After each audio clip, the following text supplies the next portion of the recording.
جناب نبی کریم حضور اکرم صلی اللہ علیہ وسلم نے فرمایا کہ دین ہے ہی خیر خواہی. تو میں سمجھتا ہوں کہ یہ جو بات کہی گئی ہے خیر خواہی کے جذبے کے تحت کہی گئی ہے. قرآن کریم میں اللہ تعالیٰ نے جناب نبی کریم حضور اکرم صلی اللہ علیہ وسلم کے بارے میں یہ ارشاد فرمایا ہے کہ فَبِمَا رَحْمَةٍ مِّنَ اللَّهِ لِنتَ لَهُمْ. یہ اللہ کی رحمت تھی کہ اللہ نے آپ کو نرم مزاج بنایا، اور وہ آپ کے اندر جو نرمی تھی وہ مزاج میں اور طبیعت میں بھی تھی، اور آپ کی گفتگو میں بھی اور آپ کے کلام میں بھی نرمی تھی. فرمایا کہ وَلَوْ كُنْتَ فَظًّا غَلِيظَ الْقَلْبِ لَانفَضُّوا مِنْ حَوْلِكَ. یہ جو دیوانے آپ کے دائیں بائیں جمع ہیں، اگر آپ نرم مزاج نہ ہوتے تو یہ کبھی آپ کے دائیں بائیں اکٹھے نہ ہوتے.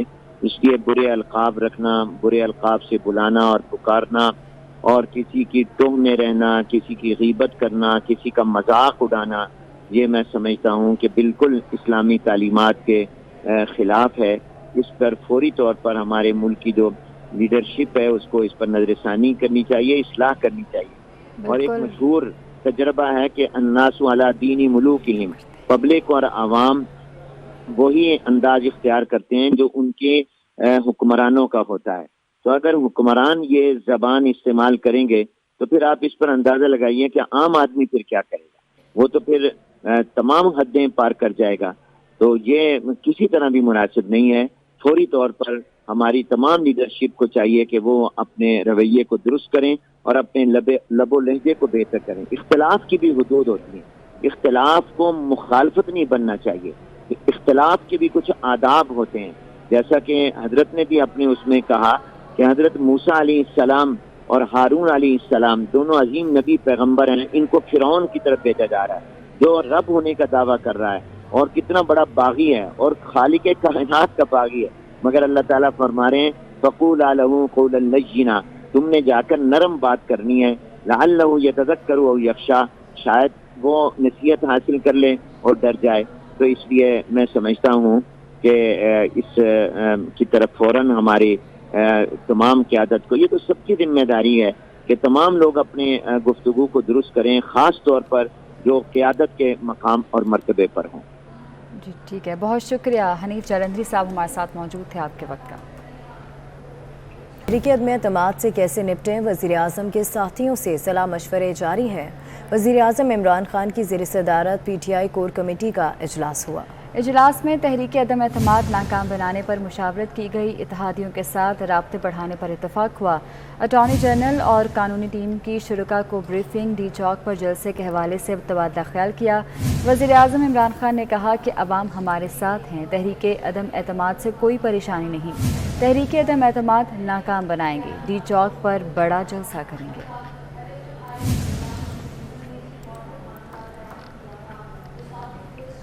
تحریک انصاف نے 27 مارچ کو ڈی چوک پر جلسے کا اعلان کر دیا. وفاقی وزیر اسد عمر نے ٹویٹ میں کہا کہ کپتان نے ڈی چوک اسلام آباد جلسے کا حتمی فیصلہ کر لیا ہے. 27 مارچ کو تاریخ ساز اجتماع ہونے جا رہا ہے. دنیا دیکھے گی پاکستان کے عوام کیسے اپنی آزادی اور خود مختاری کے لیے اپنے کپتان کے ساتھ کھڑے ہوتے ہیں.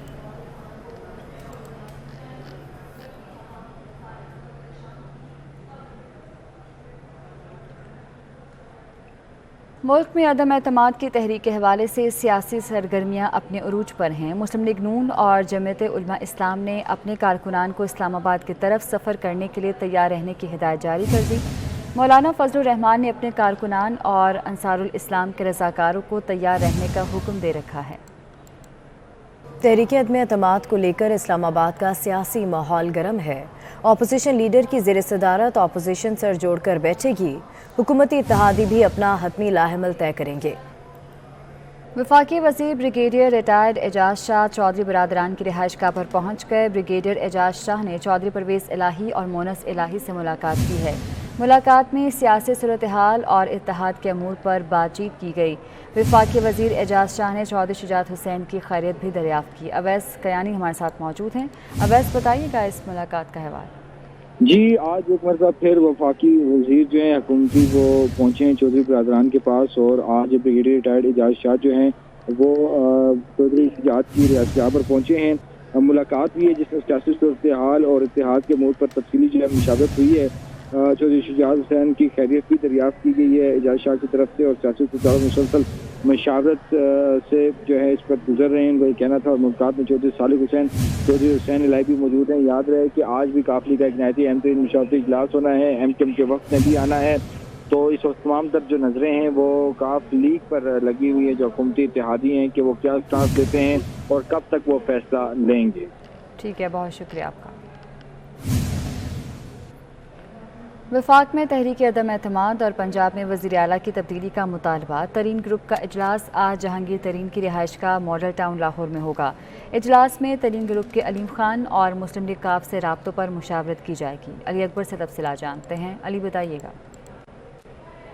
مرکز میں تحریک عدم اعتماد اور پنجاب میں ترین گروپ کی جانب سے جو ہے وہ وزیر اعلیٰ پنجاب سردار عثمان بزدار کو تبدیل کرنے کے مطالبے کے بعد جو ہے وہ سیاسی رابطوں میں تیزی دیکھنے کو مل رہی ہے۔ اب سے کچھ دیر کے بعد جہانگیر ترین کی راشگاہ کے اوپر جو ہے ترین گروپ کا اہم ترین اجلاس میں ہوگا، جس میں ملک کی موجودہ سیاسی صورتحال کے اوپر تبادلہ خیال کیا جائے گا، جبکہ جہانگیر ترین جو ہے وہ ویڈیو لنک کے ذریعے اس اجلاس میں شریک ہوں گے اور مشاورت کی جائے گی۔ اون چودھری کی جانب سے جو رابطے کیے گئے، جس میں مسلم لیگ کاف ہے اور دیگر جماعتوں کے ساتھ رابطے کیے گئے، اس کے حوالے سے جو ہے وہ دیگر ممبران کو آگاہ کیا جائے گا۔ اسی طرح اون چودھری کی جانب سے عبدالعلیم خان کے ساتھ جو رابطہ کیا گیا اور عبدالعلیم خان کی جانب سے اون چودھری کو دورہ لندن اور دیگر معاملات کے حوالے سے آگاہ کیا گیا، اس کے اوپر بھی دیگر ممبران کے ساتھ جو ہے وہ مشاورت کی جائے گی اور آئندہ کا لائے عمل جو ہے وہ کیا ہونا چاہیے، مطالبہ جو ہے اس کو کس طرح سے لے کر آگے چلنا، اور اس کے ساتھ ساتھ خاص طور پر طریق عدم اعتماد جو مرکز میں پیش ہو چکی ہے اس کے حوالے سے اجلاس ہونے جا رہا ہے۔ اس اجلاس میں جو ہے وہ ترین گروپ نے کہاں پہ کھڑے ہونا ہے، اگر مرکز میں جو ہے وہ حمایت کرنی یا نہیں کرنی، تمام تر صورتحال کا جائزہ لیا جائے گا، اور اس کے بعد جو ہے بتایا جا رہا ہے کہ آج جو ہے وہ ترین گروپ اہم فیصلے لے گا۔ ٹھیک ہے، بہت شکریہ علی آپ کا۔ اسلام آباد میں پی ٹی آئی کا اوورسیز کنونشن بد انتظامی کا شکار ہو گیا۔ سٹیج پر نہ بلائے جانے پر ارکان گتھم گتھا ہو گئے۔ سینیٹر فیصل جاوید بیچ بچاؤ کراتے رہے۔ تفصیلات جانیں گے کفایت علی شاہ سے۔ کفایت بتائے گا۔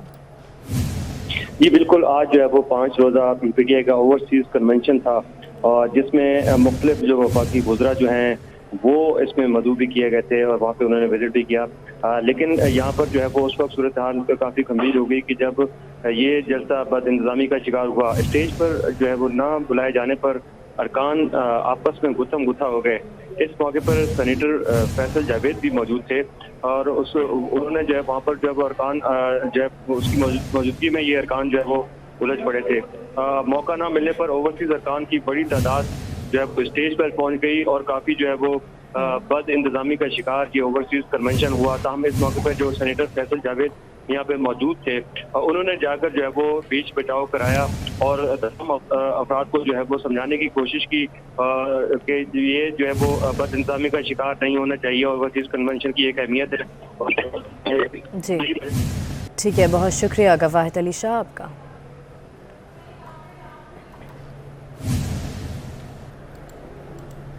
اپوزیشن لیڈر سندھ حلیم عادل شیخ اور خرم شیر زمان کے خلاف legal notice. P T I رکن سندھ اسمبلی دیوان سچل نے 10 کروڑ ہرجانے کا قانونی نوٹس بھجوا دیا۔ دیوان سچل کہتے ہیں پی ٹی آئی رہنماؤں نے پریس کانفرنس میں من گھڑت بے بنیاد الزامات عائد کیے۔ اپوزیشن لیڈر سندھ حلیم عادل شیخ اور خرم شیر زمان کے خلاف legal notice. P T I رکن سندھ اسمبلی دیوان سچل نے 10 کروڑ ہرجانے کا قانونی نوٹس بھجوا دیا۔ آپ کو خبر سے آگاہ کر رہے ہیں، نوٹس جاری کیا گیا ہے اپوزیشن لیڈر سندھ حلیم عادل شیخ اور خرم شیر زمان کے خلاف۔ پی ٹی آئی رکن سندھ اسمبلی دیوان سچل نے 10 کروڑ ہرجانے کا قانونی نوٹس بھجوایا ہے۔ دیوان سچل کی جانب سے موقف اپنایا گیا ہے کہ پی ٹی آئی رہنماؤں نے پریس کانفرنس میں من گھڑت اور بے بنیاد الزامات لگائے ہیں۔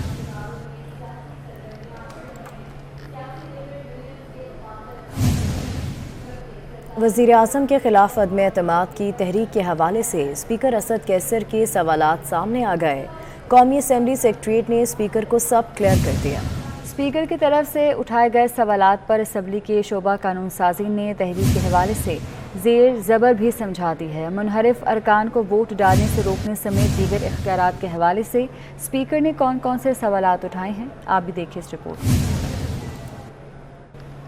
مفتاح اسماعیل کہتے ہیں کہ عمران خان کہتے ہیں قیمتوں پر نظر رکھنے نہیں آئے تھے، یہ ملک کی معیشت میں ایٹم بم چھوڑ کر جا رہے ہیں۔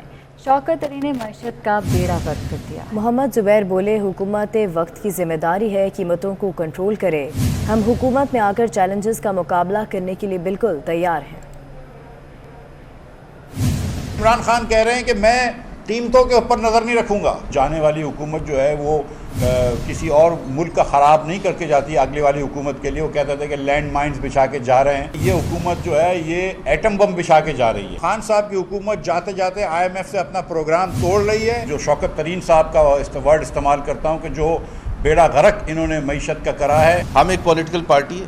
ہم جب ہاتھ کھڑا کر رہے ہیں کہ ہم آنے کے لیے تیار ہیں اور وہ چیلنجز کو فیس کرنے کے لیے تیار ہیں تو ہم بالکل تیار ہیں. میرا خیال ہے ہفتہ 10 دن رہ گیا یاد دہانی کے لیے.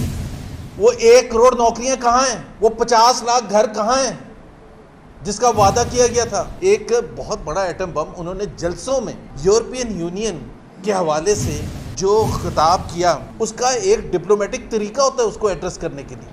وہ چھوڑ کے آپ جلسے میں جا کے آپ شروع ہو گئے.